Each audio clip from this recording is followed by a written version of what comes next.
So let's create an example of a do-while loop. Okay, the way I'll structure the code for this tutorial is that I'll create separate methods for each loop example. And when we need to test a particular example, we can simply call the appropriate method from the main method. So let's create our first method. We must use the static keyword because this method will be called from the static main method. The method will not return a value, so we must use the void keyword to indicate this.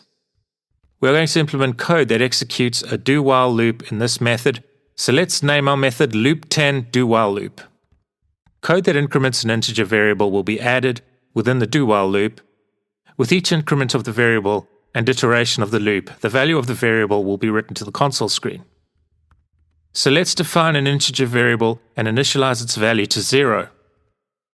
We'll also create an integer constant to store a value denoting the maximum amount of iterations we want our loop to execute.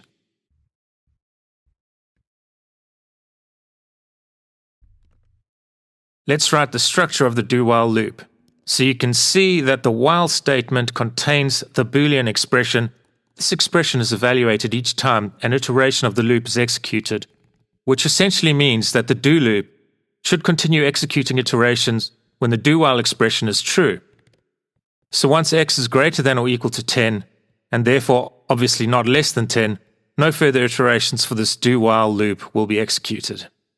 Right, let's call this method from within the main method and run the code.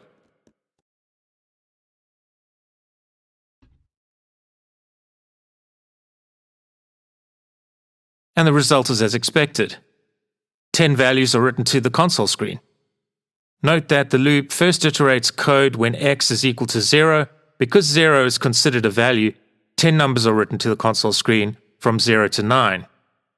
Note that for the do-while loop, the termination condition is evaluated at the end of the loop, which means that at least one iteration of the loop will always be executed. This is unlike the while loop, which we'll discuss soon, where the termination condition is evaluated before code within the loop can be executed. So if the expression for the while loop returns false when it is first encountered, the code within the while loop will not be executed at all. We'll demonstrate a while loop shortly, but I want to show how the break jump statement can be applied within our example. To save time, I recommend a copy and paste of the code from the first example, then rename the newly created method loop10 do-while loop break at 4. When the value of x is equal to 4, we want the loop to be exited. So to do this, we apply an if statement testing the value of x with each iteration of code within the do-while loop. Within the if statement, we can apply the break keyword, which will terminate the loop. Okay, to make what is happening clear, when we test the code, let's add code that will output text before the loop executes and after the loop executes.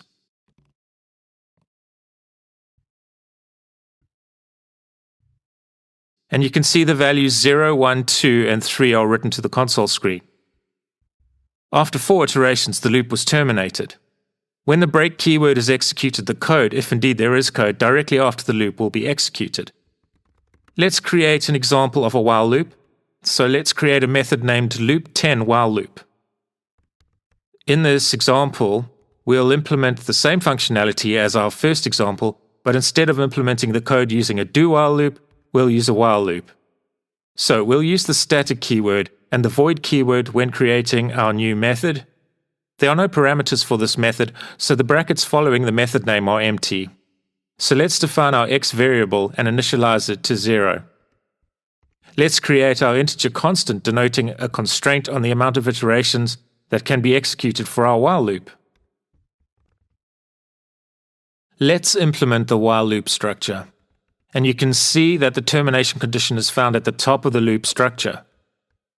So because of this, it is possible that the code within the loop will never execute. As discussed, this is unlike the do-while loop, where the code within the loop is always executed at least once. This is because with the do-while loop, the termination condition is found at the bottom of the loop code structure. So let's write the code within the loop that will write the value of x to the console screen with each iteration of the loop. Let's make sure that we are calling the appropriate method from our main method. And let's test the code. and the result is as expected. Before we move on to the next example, let's look at a pictorial view of the logic for a do-while loop and a while loop. And you can clearly see from the two flow diagrams the difference between the two loop code implementations. Very simply, the do-while loop executes one or more iterations, and the while loop executes 0 or more iterations. So let's demonstrate the continue jump statement by adding the continue statement within our while loop. Let's duplicate the method we have just written and change the name of the new method to loop10 while loop continue at 4.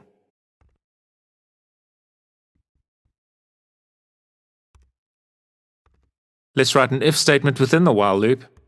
The condition of this if statement is that the code within the if statement must run when the value of x is equal to 4. And the code within the if statement will simply contain the continue jump statement.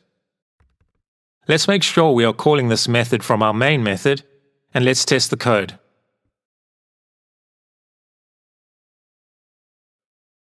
Okay, so the code seems to have hung suspiciously at the point where x is equal to 3, which means the loop has executed 4 times.